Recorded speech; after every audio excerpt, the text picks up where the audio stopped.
I want you to picture this. It's 3 o'clock in the morning. I'm lying on the filthy floor of a $20 a night motel room on the outskirts of Nashville. My body convulsing, my heart racing so fast I think it's going to explode out of my chest. I've just injected more meth and fentanyl than my body can handle, and I know I'm dying. And in that moment, with death closing in on me, I looked up at that stained ceiling and I cried out to God with everything I had left. God, take me or change me. I can't live like this anymore. What happened next saved my life and changed everything. Let me know in the comments where you're watching from right now. If this story speaks to you, please subscribe to our channel and help us spread this message of hope to others who are desperately searching for a way out. My name is Daniel Carter. I'm 41 years old and I live in Nashville, Tennessee.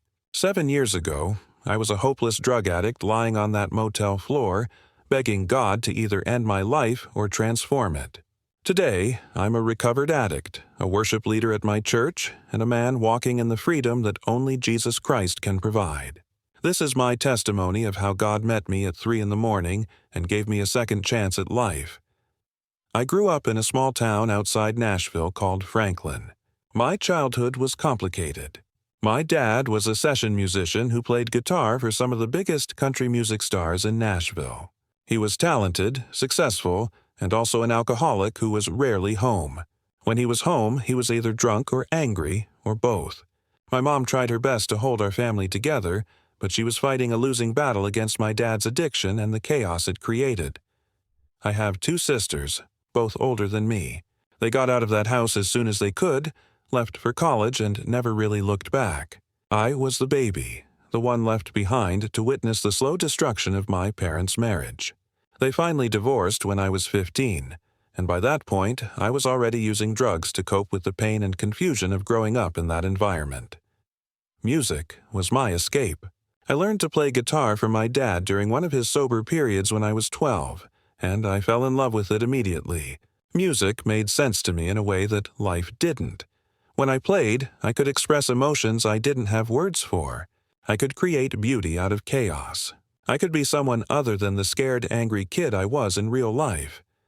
By the time I was 16, I was playing in local bands, doing small gigs at bars and coffee shops around Nashville. I was also drinking heavily and smoking marijuana daily. I told myself it was just what musicians did, that it was part of the lifestyle. But the truth is, I was self-medicating, trying to numb the pain of my father's absence and my own deep sense of inadequacy. I graduated high school barely, with no plans for college. I just wanted to play music and make it big in Nashville. I moved to the city when I was 19, got a job bussing tables at a restaurant on Broadway, and spent every free moment playing music at open mic nights and networking with other musicians. For a while, things seemed to be going okay. I was getting more gigs, making connections, building a reputation as a solid guitar player. That's when I met Lauren. She was a singer, absolutely beautiful, with a voice that could make you cry. We met at a songwriter's night at the Bluebird Cafe, and it was instant chemistry. We started playing music together, fell in love, and got married within a year.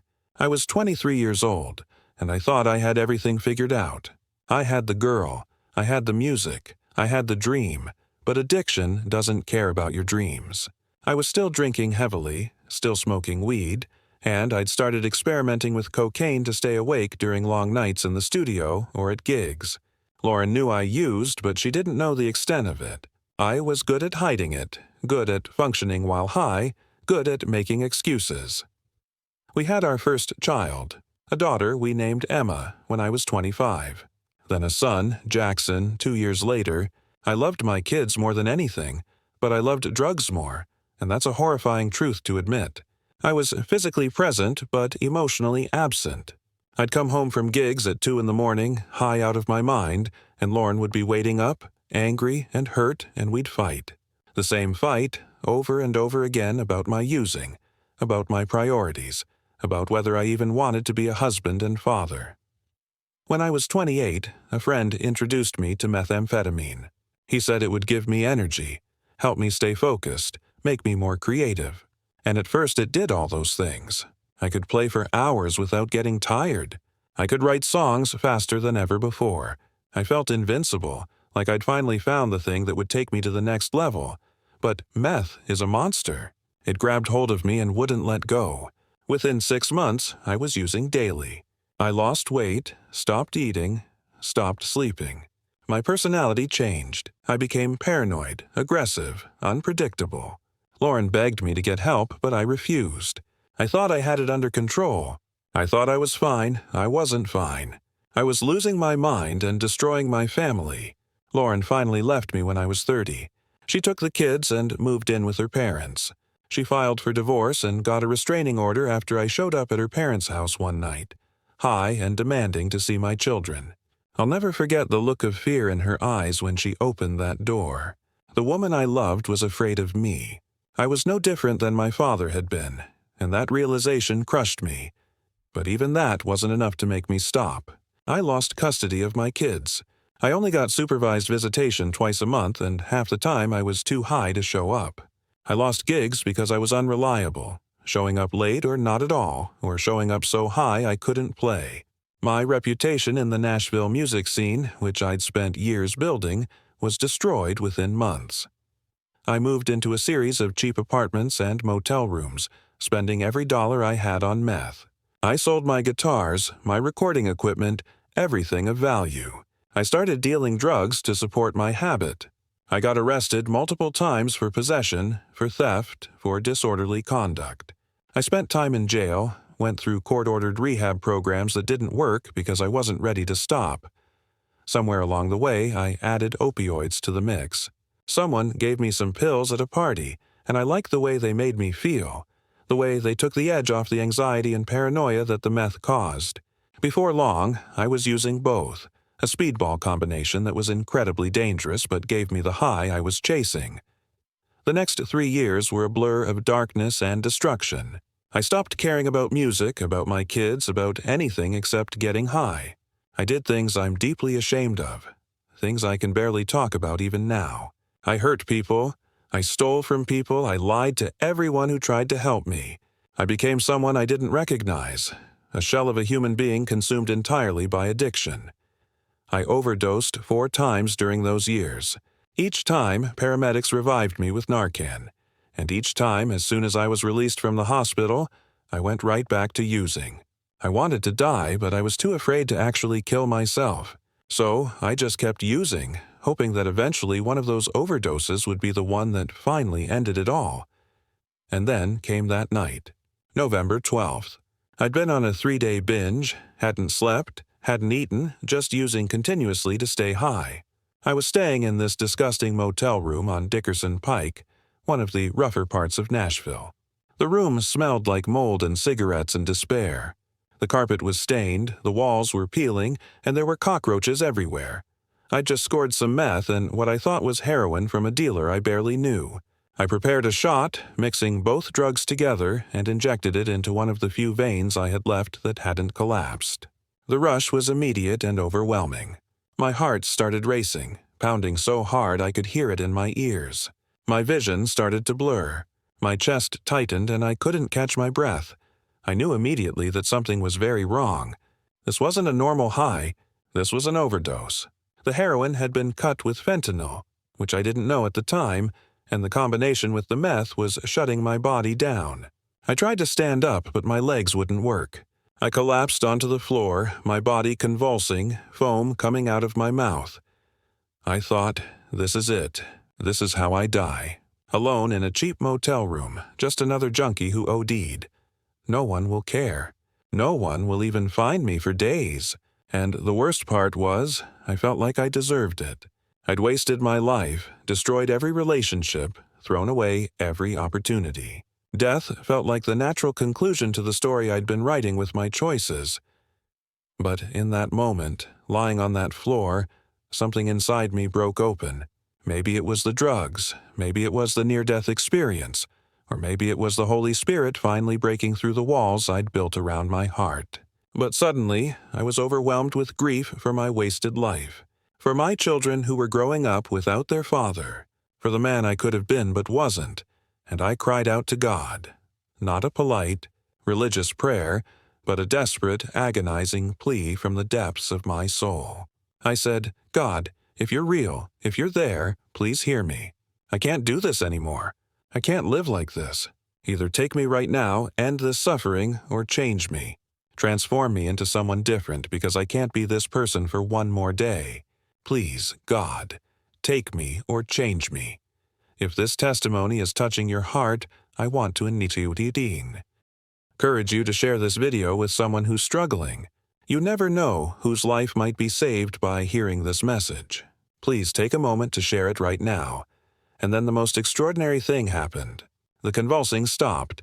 My heart rate, which had been racing out of control, began to slow to a normal rhythm. My breathing, which had been shallow and labored, deepened and steadied. The overwhelming sense of death and darkness that had been suffocating me lifted, and I felt a presence in that room with me. I can't fully describe it, but it was like a warmth, a light, a love so powerful and so pure that it broke through every wall, every defense, every layer of shame and self-hatred I'd been carrying. And I knew, without a shadow of a doubt, that God was there. He was in that filthy motel room with me, and He was answering my prayer. I heard a voice, not audibly but in my spirit, and it said, "I choose to change you. Your life is not over. Your story is not finished. I have a plan for you, and it's good." And in that moment, something fundamental shifted inside me.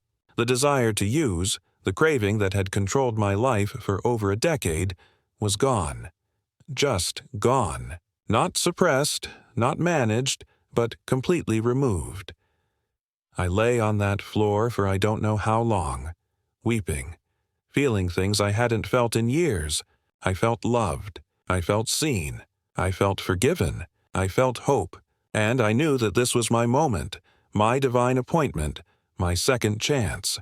God had met me at 3 o'clock in the morning in the lowest place of my life, and He was offering me a way out.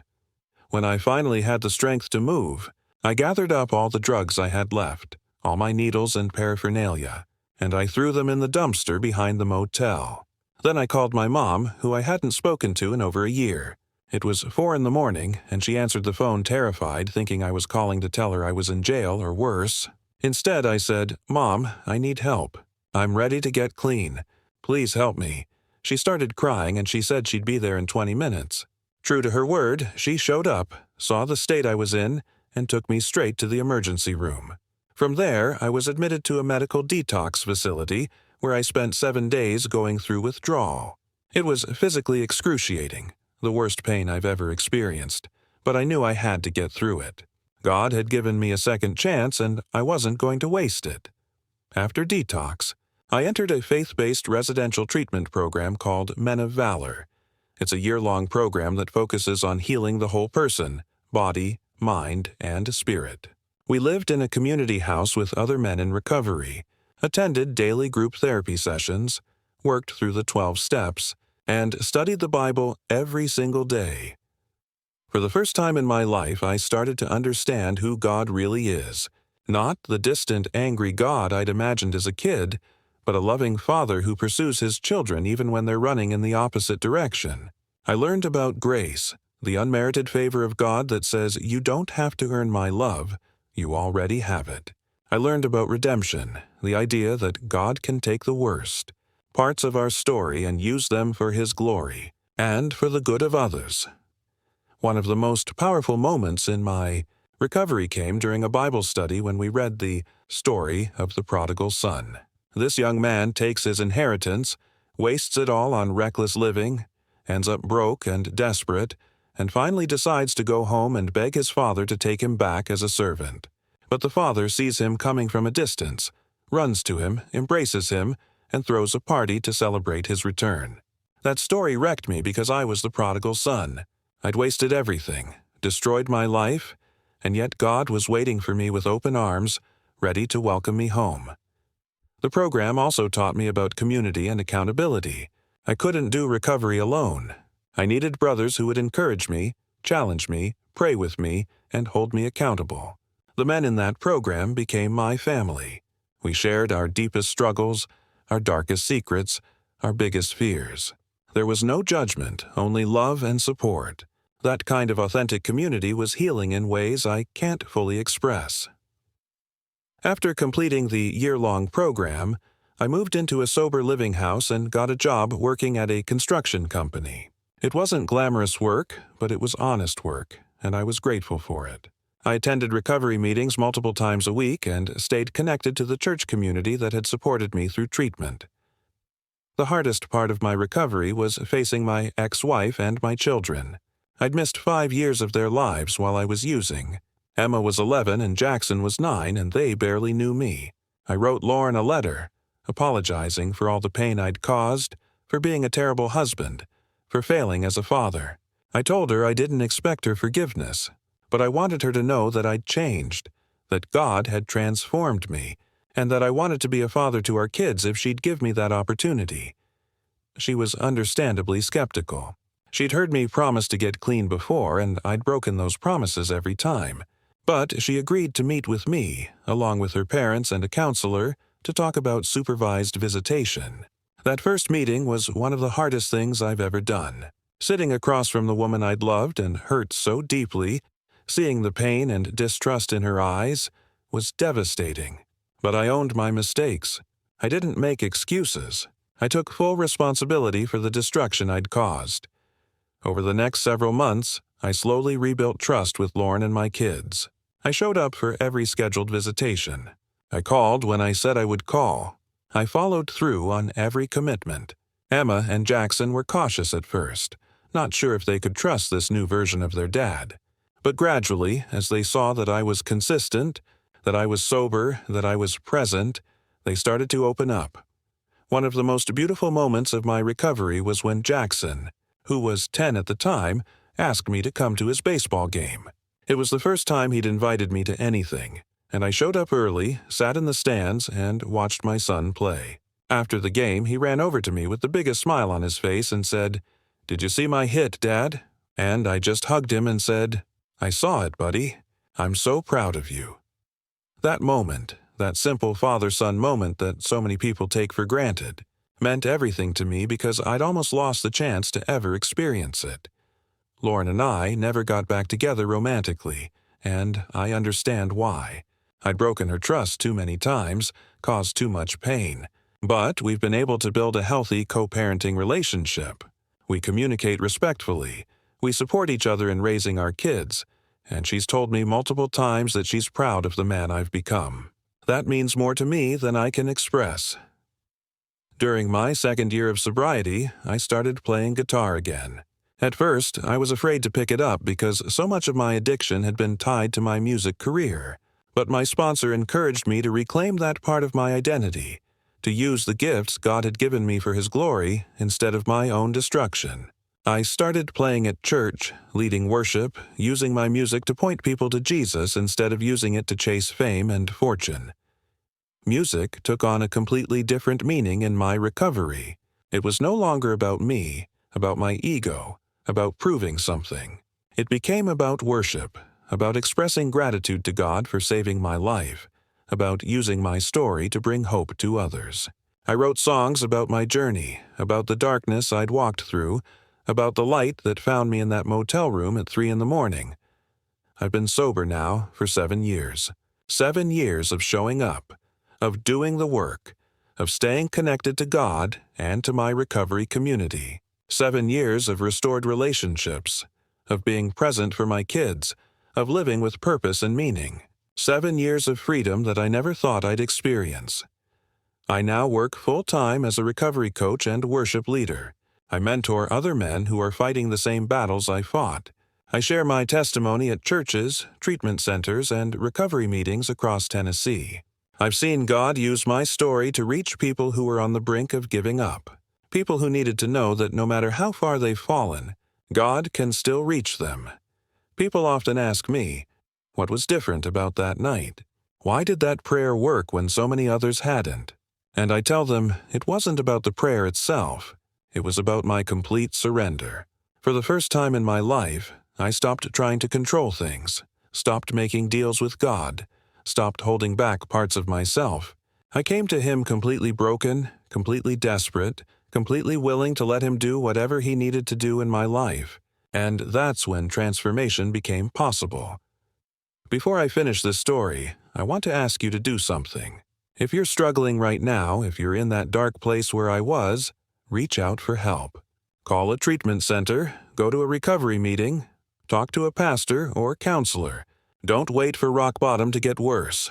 Don't wait until you're lying on a motel room floor at 3 in the morning. Reach out today.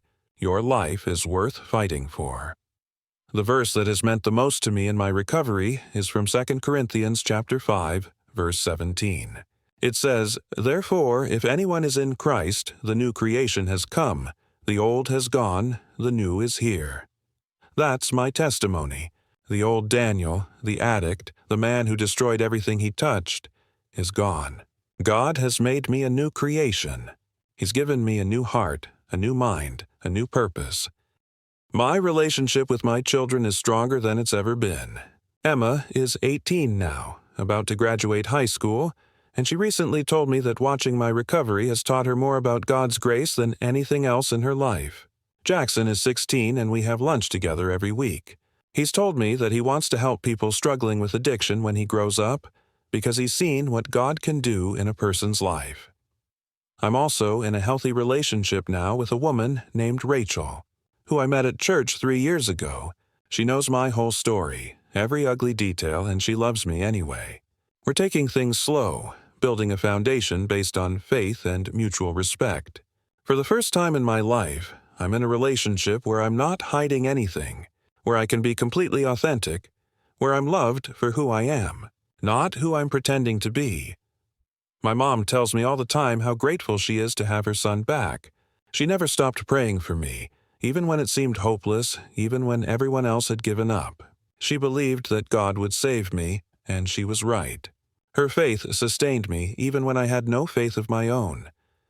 I've also been able to reconcile with my father. He's been sober now for 5 years, and we've had some incredibly healing conversations about our shared struggle with addiction, about the pain we caused each other, about the grace God has extended to both of us. We're building a relationship we never had when I was growing up, and it's a gift I never expected to receive. The work I do now with men in recovery is the most fulfilling thing I've ever done. Every time I meet a man who's just coming out of active addiction, I see myself 7 years ago. I see the fear, the shame, the hopelessness. And I get to tell him, I've been where you are. I know how dark it feels, but there is hope. God can heal you. He can restore you. He can give you a new life. You just have to surrender. I lead a men's recovery group at my church every Thursday night.